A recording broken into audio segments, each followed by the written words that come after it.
There's a new truck in the Volvo VNL lineup for every application, from the VNL 300 day cab right up to the top-of-the-line VNL 860. Each model features big gains in aerodynamics and fuel efficiency, along with huge improvements in driver comfort, safety, and drivability. When we come back, we'll highlight some of those exterior features that put the VNL at the top of its class.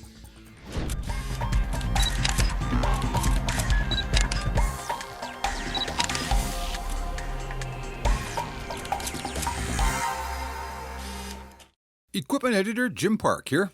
I'm at Volvo Trucks North American headquarters in Greensboro, North Carolina to test drive some of the new trucks in the Volvo VNL lineup. Each of the 5 models emerged from the same design and engineering principles. The goal was to improve fuel efficiency through a more efficient and highly integrated powertrain and with improved aerodynamics. We'll get to the powertrain shortly, but first, let's have a look at the new shape of the truck. The new hood is narrower and with a lower crown and more rounded leading edges. These are design and styling features lifted directly from Volvo's SuperTruck research project. The bumper is pushed forward by about 1.5 inches at the center line and pulled back by 4 inches at the wheel. This rounds out the frontal profile so that it cuts into the wind a little more easily. The cooling system behind the grille hasn't changed, but the packaging has been tightened up, and that allows for a narrower, lower hood. The signature LED headlights are tightly fitted into the fenders for smoother airflow, and they even have built-in heaters to help prevent snow and ice buildup in the winter. The 3-piece bumper has covered tow hooks and a rounder air dam underneath to improve airflow under the truck.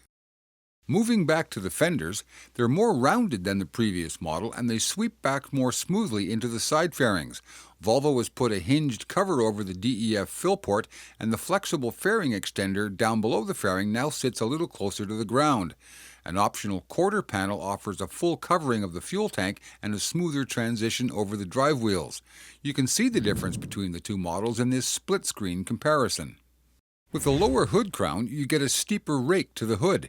That improves visibility and helps with airflow up to and over the windshield. The roof on this 70-inch high 760 model is sculpted to help move the air around the trailer. The sun visor is aerodynamically neutral because the air passes smoothly under it. It doesn't act like a scoop at the lower edge of the roofline. The mirrors, of course, are aerodynamically tuned, and there's even a small gap between the mirror mount and the A-pillar to help guide air around and onto the side of the truck. This is all about eliminating corners and smoothing airflow. The cab itself is new as well, and those sculpted lines on the side of the cabin sleeper are styling cues mostly, but they also help stiffen that big side panel, and that helps to reduce the interior noise by eliminating vibration in that panel. Volvo says the aerodynamic changes I've just described produce a 1% improvement in fuel efficiency compared to the previous version of the VNL, and that's nothing to sneeze at today. When you get up close, you'll notice lots of small details like the flush-fit window seals and the smooth transitions on the fairing. Even the day cab is equipped with a number of aero fairings, and the sleepers too contribute to the sleek new profile of the VNL. The new VNL is available with 4 sleeper options. The VNL 400 has a 42-inch flat roof sleeper that's ideal for short hauls, especially with low-profile trailers. Even with the flat roof, you still have 61.5 inches of headroom inside the cab. The VNL 740 offers a spacious 70-inch interior with a lower roof profile for drivers with lower profile loads such as flat decks and tanks. This one gives you more than 75 inches of headroom between the seats and almost 81 inches of headroom at the rear of the sleeper. The VNL 760 is the 70-inch high roof option for van trailers and team operations with its optional upper bunk. It has 81.5 inches of clearance between the seats and more than 100 inches over the bed. The top-of-the-line VNL 860 comes with a 77-inch sleeper and more than 102 inches of headroom over the bed. And now for the exciting part, the VNL powertrain. The new VNL lineup is available with the Volvo D11 and D13 engines, as well as the Cummins X15.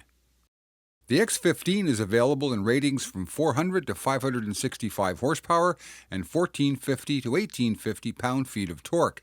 It can be mated to any Eaton manual or automated transmission.